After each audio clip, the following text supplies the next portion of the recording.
My sister's laugh still rings in my ears when I close my eyes at night, a short, clipped sound, more disbelief than humor, echoing off the marble walls of courtroom 4B. "He has nothing," she said, loud enough for the whole gallery to hear it. And for one terrible second, watching Judge Eleanor Hastings, a woman with silver hair and eyes that had clearly seen every kind of family fall apart in front of her, glance my way with something close to pity, I believed her too, but I want you to see her face 30 seconds later. I want you to see it the way I did, from the defendant's table, my hands flat against the wood to keep them from shaking.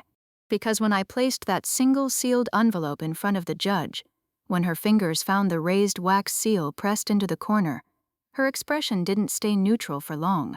She looked down, she looked up, and then she looked past me, straight at my sister, and asked a question that made the entire room go still. "Where did you get this?" To understand how we ended up in that courtroom, staring at each other across a table our father used to sit at during Thanksgiving, you have to go back 11 months, to the day I stood in my father's kitchen in a suit I'd worn to his funeral that morning, and my sister told me, without blinking, that I didn't belong there. "My name is Daniel Cole. I'm a trauma surgeon at a level 1 hospital downtown, the kind of place where you learn fast that there's no such thing as a slow Tuesday. I'd spent 14 years building a career my father used to brag about to strangers at the hardware store.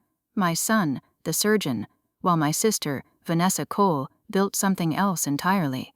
Vanessa took over Dad's real estate business the year I started my residency, and somewhere in the space between my first solo surgery and my father's last hospital stay, she decided that meant she owned more than the company. She decided it meant she owned the story of who had actually shown up. "You weren't here," she told me that day in the kitchen, arms crossed, voice flat as drywall. "I was here. Every appointment, every bad night. You were off saving strangers while I was the one holding his hand." I didn't argue. What was there to say? I'd missed birthdays for codes in the OR. I'd missed a Christmas for a multi-car pileup that came in at 4 a.m. Guilt is a strange thing. It doesn't care that you were doing something worthwhile. It just cares that you weren't there. And Vanessa knew exactly which lever that guilt was attached to. What she didn't know, what I didn't fully understand myself until months later, was that my father had seen something she never let herself see. He used to call the hospital, ask the front desk if Dr. Cole was in, just to hear them say yes. He'd sit in the surgical waiting room some Sundays, not because anyone was operating on him, but because he liked watching me walk out of the OR in scrubs, exhausted, still upright. He never told Vanessa about those visits. I don't think he thought he needed to. I don't think he ever imagined it would come to this. The two worlds I lived in during that stretch couldn't have been further apart, and looking back, I think that contrast is what almost broke me. In the trauma bay, I was someone. A 26-year-old came in with a collapsed lung and a heart rate crashing, and I had 90 seconds to make a decision that would define whether he saw his kids again. I made it. He lived. That's not me bragging. That's just Tuesday. That's the job. I've been doing that job long enough that my hands stop shaking the second I put on gloves, because there's no room left in my head for anything but the person on the table. And then I'd drive home, peel off the scrubs, and become someone else entirely. The brother who wasn't there. Vanessa would call about estate paperwork and somehow, in every conversation, remind me that Dad's house, Dad's accounts, Dad's business, none of it was really mine to have an opinion about. "You have your career," she'd say, like it was a consolation prize, like being a surgeon was a hobby I'd chosen instead of family. I started keeping a mental list, not out of spite, I told myself, just memory. The birthday she forgot to invite me to. The way she introduced me to her business partners as my brother, he's in medicine, like I sold pharmaceuticals door to door. Small things, they add up. The one person who never let me shrink in that gap between the two worlds was Marcus Webb, my best friend since residency, now an attending in the ER 2 floors down from my OR. The kind of friend who shows up at your door with beer and bad advice exactly when you need both. Marcus had watched me operate. He'd seen the version of me that didn't apologize for existing. "You know what's insane," he told me one night in the hospital cafeteria, stirring cold coffee, "is that you'll cut open a human chest cavity with total confidence and then let your sister talk to you like you're 12. He wasn't wrong. He rarely was. It was Marcus who first said the word fight out loud. Sitting across from me a week after the funeral, after I told him what Vanessa had said in the kitchen, that there was a will, that it named her as executor, that I'd get whatever's fair, obviously, a phrase that somehow felt more threatening than a direct insult. "You're not going to just take her word for it," he said.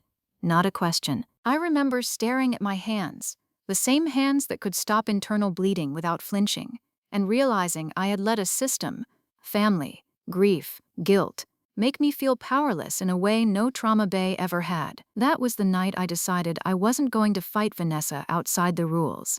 I was going to beat her using the rules she thought only she understood. The quiet strategy started small, almost embarrassingly so. I requested a copy of the will Vanessa's attorney filed with the county, my legal right as a named heir, even if my name only appeared in a single, sparse paragraph. I read it 4 times, looking for my father's voice in it, and I couldn't find it.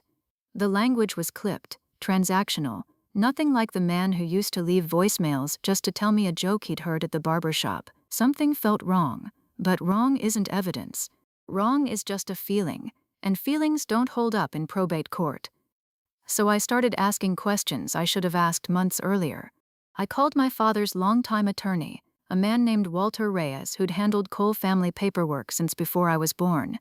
And I asked him, carefully, whether this was the only will my father had ever filed. There was a pause on the line long enough that I knew the answer before he gave it. "Your father came to see me 8 months before he passed," Walter said, alone. "He asked me to hold something for him, told me not to say anything unless it became necessary." My chest did something it hadn't done since my first solo trauma call. I asked him what he meant by hold something. He told me to come to his office. What I found there wasn't dramatic. No hidden safe, no secret room, just a manila folder, and inside it a notarized document my father had filed with the county recorder's office himself, sealed and dated 8 months before his death, the ink barely faded. A second will, one that mentioned me not as an afterthought, but by name, in his own words, describing things Vanessa had spent a year insisting I never gave: time, presence, pride. Walter explained that because it had been properly filed and sealed through the recorder's office, it carried an official embossed seal that couldn't be replicated without record. That seal was the whole ballgame.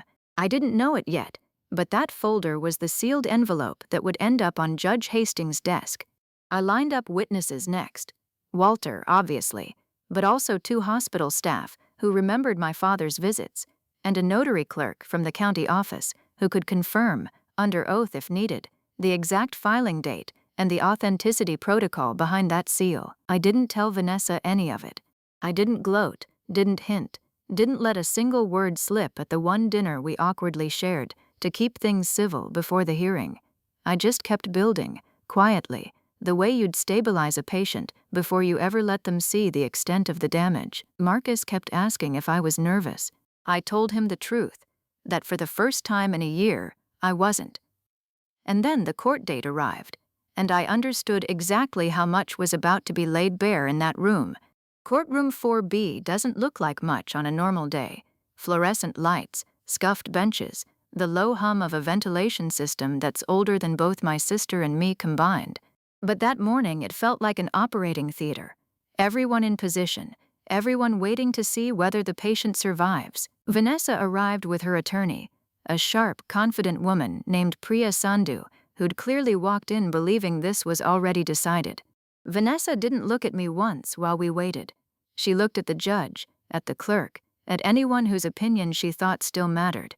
Everyone except the brother she'd already written out of the story. The hearing opened exactly the way I expected it to. Priya presented the will Vanessa had filed, the one naming her sole executor, the one that reduced my father's entire relationship with me to a single dismissive clause.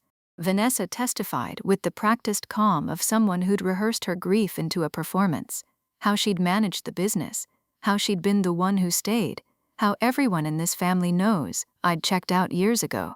And when her attorney turned to the judge and asked, almost rhetorically, what evidence I could possibly bring to contest a properly filed will, Vanessa let out that laugh, short, certain.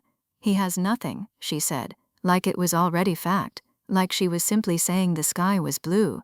Judge Hastings didn't react to the laugh, not visibly, but she did turn to me and ask, in the measured tone judges use when they've heard 1,000 families destroy each other over furniture and photographs, whether I had anything further to submit. I stood. My hands were steady.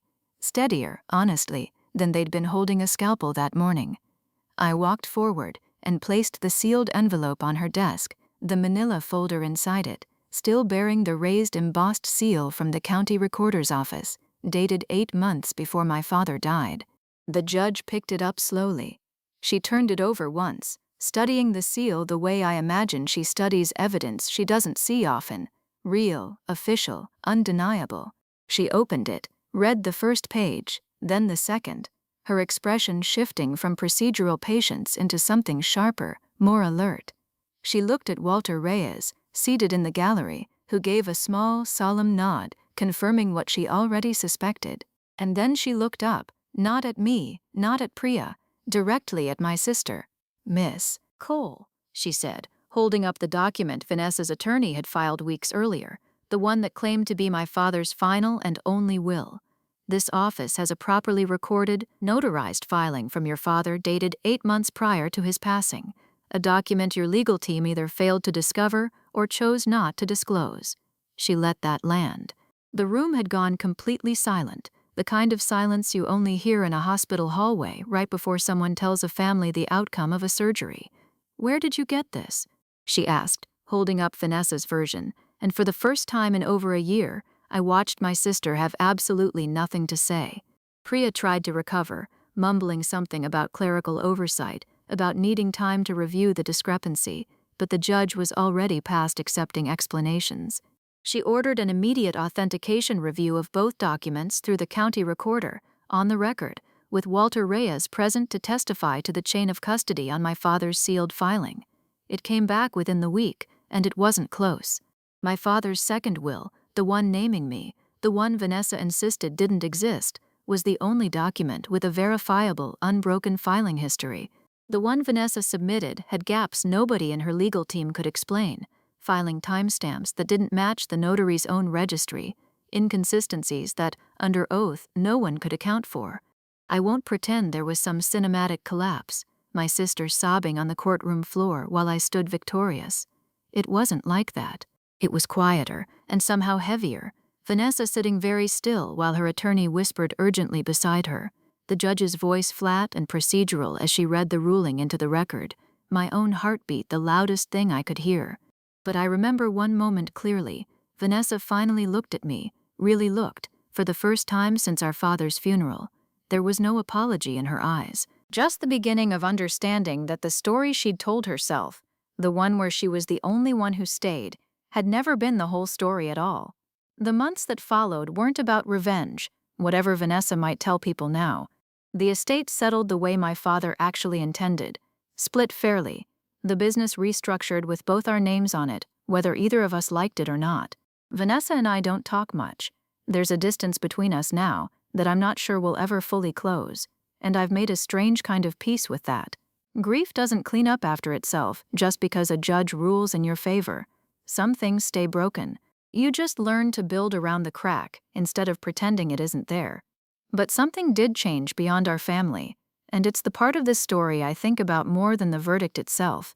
Judge Hastings, unsettled by how close a properly filed will had come to being buried by a family member who simply assumed no one would check, referred the case to the county's probate oversight committee. Within a year, that county implemented a mandatory cross-verification protocol. Any contested estate now requires an automatic search of the recorder's full historical filing index before a will can be accepted as final, seal-matched against the notary registry in real time. Walter told me, half joking, that they're calling it the Cole Protocol around the courthouse now. I don't know if that's true. I like to think it is. Marcus still brings cold coffee to the cafeteria table sometimes, still tells me I looked terrified walking into that courtroom even though I insist I wasn't. And honestly, he might be right. I don't fully trust my own memory of that morning anymore. What I do trust is the seal on that envelope, and what it meant to watch a judge look past everything my sister assumed about me and simply ask for the truth. My father never got to see that hearing, but I think he filed that document 8 months before he died, precisely because some part of him knew I might need it someday. Not to win, but to finally be seen. If you've ever had someone in your own family write your story for you, tell you what you were and weren't there for, decide your worth in a single sentence, while everyone else nodded along, I hope you find your own sealed envelope. Sometimes the truth doesn't need to be loud. It just needs an official seal, the right moment, and one person in the room willing to ask, "Where did you get this?" Thanks for sitting through this one with me. If it hit somewhere true, tell me in the comments, and I'll see you in the next story.